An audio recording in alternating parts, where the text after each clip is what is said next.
Okay, I'm sure you can see that I am not properly dressed because I'm about to go to a show. Just waiting for my team to get here. I'm in my makeup room. And as soon as they get here, I guess I'm gonna wear my pants and go to work. Anyway, I made this amazing promise that I tell you guys all these incredible stories about my 20 years in the industry, specifically about the people I've met and how I met them, right? And it's going to be exciting, guys. It's going to be so good. I was actually thinking about the time I met Sumizi, what he said to me, about the time I met Lebu Matosa. I even met Brenda Fassi, guys, and those are such good stories. You have to wait to hear the stories. So anyway, excuse my towel. And the main focus really is just to tell you about the people and the experiences. But Klingy, you were here, gave me an idea to just maybe start at the beginning, and then I think with that it will just unfold to like different people that I met. So the first one really is about how I started. So just to give you an idea, I am a Natal-born girl, and Kulele in Natali, both my teachers but my teachers, both my parents were teachers. Sorry about that, I was reading a message. And so we had a beautiful upbringing, and even though it was amazing, I didn't have a lot of access to the world as it is now. You know, I didn't have access to a lot of what you would call the media. So to just give you an idea of what I mean, until I came to Joburg in 1999, I didn't know that there were other radio stations other than Ukhozi FM. Actually, Radio Zulu. That's how fucking old I am. Anyway, I come to Joburg and there's like YFM, Metro FM, this, that. I'm just like, what? I didn't know. I grew up where there was just Ukhozi, Kupela, like only Ukhozi FM. And another thing is, we also didn't have a lot of career information at the schools that I went to. So when I came to Joburg, which was my second trip in 2002 to register for whatever I would study, because I had no idea what I was coming to do to Joburg to do. So I went to Vets Technicon, and I didn't know what I would study because I didn't have the information. So then I had a friend at the time who had just registered for marketing. She gave me the information about marketing, and then I looked at the pamphlet and I read, oh, marketing is about this, that, and I said, well, what do you know? Marketing it is. And that's how I registered for marketing. Thank God I enjoyed it, and it's been such a big part of everything that I've been able to do with my career. But the beautiful thing is I enjoyed marketing so much that I was a top student, like for all 3 years, not interested in anything else. And also the 3 years that I was at Vets Technicon when I registered. When I graduated, it was now called UJ. So I'll say the 3 years I was at UJ, I never went to a club. I never went out partying. I didn't want to disappoint my brother. So the first time I ever went to a club, and I guess this is why a lot of people that I went to university with are surprised that I became a DJ, is because when I was at UJ, I never went to a club once, guys. I was just always at the library. I was always studying. And the first time I went to a club was after I wrote my last paper, third year. It was a terrible experience. I don't want to see the people I went out with. It was just bad. Okay, so then I moved in with my brother, who had turntables at home. By now I am working at a makeup company as an intern, and he has vinyls at home and turntables, and he's every time when he comes from work he's playing music. So one day I'm just curious, I'm just like, please show me what you're doing. And he had a friend, Ubegi, that would always come to the house, and Begi and Zakeda taught me how to DJ using vinyls.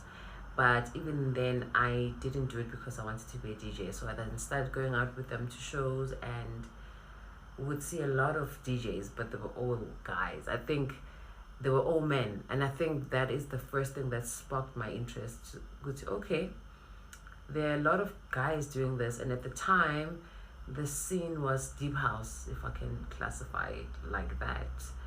And the guys were DJ Claude, DJ China, Soul T, DJ Choice, still my favorite DJs to this day.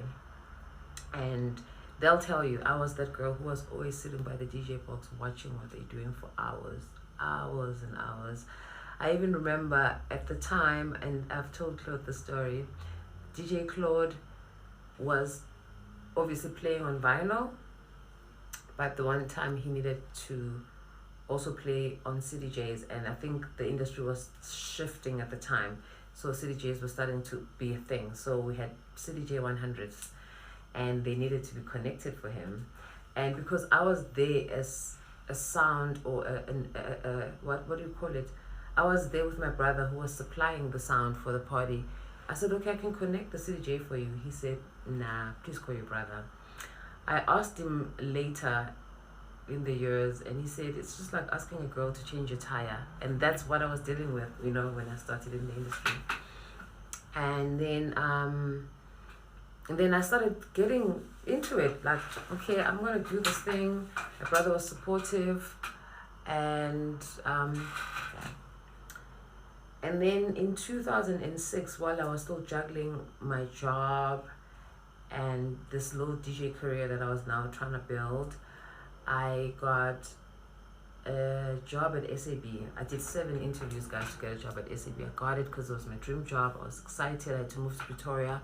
I worked in Waterloo, which is next to Mamelodi, and that is when I met a lot of exciting people, because I was now in Pretoria, which was like the deep house, the music city. Like, I was at the right place. I met Greg Nate, I met I met everyone. I met Silly Bean, I met Black Coffee, I met everyone. It was the perfect space for me. Anyway, so how I got the job at Jiga Jiga is Mpoma Boy, who's a sports broadcaster, suggested me to the guys who produced Jiga Jiga.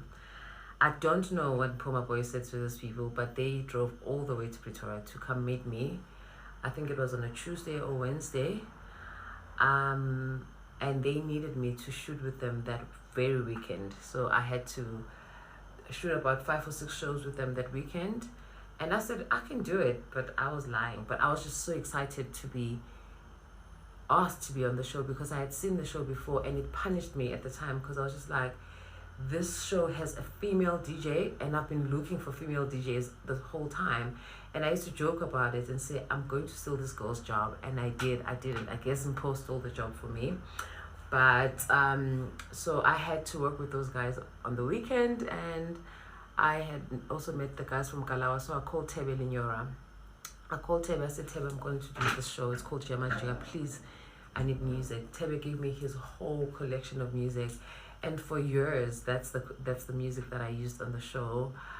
And I guess that's how I started DJing, and that's how I got my job at Jiga Jiga. And Jiga Jiga was a big turning point for me, because that's when people started knowing my name. That's when people would recognize me, even though I was on screen for like not even more than a minute per show. But I think also Tembisiete was very big in like just making sure that, you know, there was excitement around how I was introduced on the show, etc. But yeah, so then I was DJ Zinhle, you know, to a level, you know, how people knew me. And I think that opened a lot of doors, and just then I met a lot of people who became so instrumental in my career as a DJ. And I thought about this. I thought, okay, I need to tell you how I met my husband.